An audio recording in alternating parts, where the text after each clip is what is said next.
Nous sommes son ouvrage, ayant été créé en Jésus-Christ pour de bonnes œuvres, que Dieu a préparées d'avance, afin que nous les pratiquions. Éphésiens 2:10. Que tes pas sont beaux, fille de prince, œuvre des mains d'un artiste. Cantique 7:1.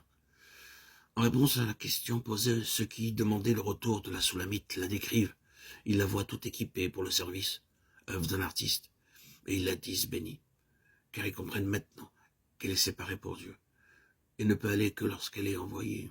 Déjà le Seigneur l'avait employée, et nous avons vu sa joie, des fruits accordés à son travail, et des fleuves d'eau vive, débordements spontanés de la vie abondante. Alors, elle ne comprenait pas les conditions de l'action du Seigneur par elle, ni comment elle devait collaborer avec lui.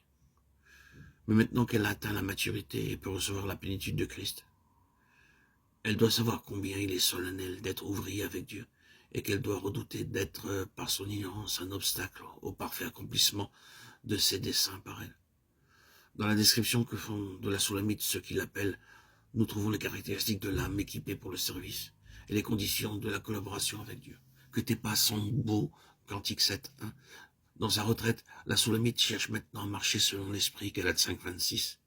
Elle est l'œuvre d'un habile ouvrier, créé à nouveau en Jésus-Christ. Il n'est plus nécessaire qu'elle court maintenant de droite et de gauche, et qu'elle dresse des plans, car il a préparé son chemin. Le grand ouvrier, qui est le Tout-Puissant, l'a aussi préparé pour l'œuvre qu'il va lui demander.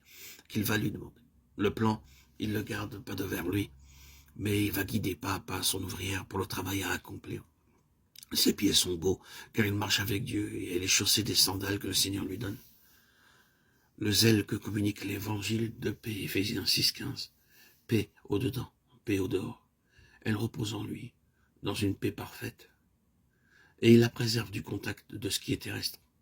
Pour elle, la grâce abonde, et elle trouve en lui tout ce dont elle a besoin, si elle veille à le suivre pas à pas, comme un petit enfant. Le vin parfumé ne manque pas, ni le froment entouré de lys. Cantique 7:2. Le vin du Nouveau Testament, c'est son sang. Le vin et le froment nous rappellent les paroles que prononça le Seigneur quelques siècles plus tard. Ma chair est véritablement une nourriture et mon sang est véritablement un breuvage. Celui qui mange ma chair et boit mon sang demeure en moi et moi je demeure en lui. Celui qui me mange vivra par moi. Jean 6:55, 56, 57. La vie de celui qui est un esprit vivifiant ne doit jamais manquer à l'âme qui le sert, si elle veut être puissante de sa puissance. Il est le cep. Le cep communique la vie au serment. Sa chair est le pain de vie, la nourriture céleste de la nouvelle créature. Ce qui est suggéré par le froment. L'âme doit apprendre sous la direction du Saint-Esprit à discerner le corps et en s'en nourrir par la foi, avec action de grâce, pour ne pas devenir faible, malade, 1 Corinthiens 11, 29, 30, et de faible devenir forte, vaillante à la guerre, Hébreux 11, 34. Fortifiée par la nourriture et le breuvage céleste, et les assimilant quotidiennement, elle s'aperçoit qu'elle est nourrie en accomplissant la volonté de Dieu, comme l'était aussi le Fils de Dieu au jour de sa chair. Fatigué, las du chemin, il est fortifié par une nourriture céleste, tandis qu'il s'occupe du salut d'une pauvre femme pécheresse.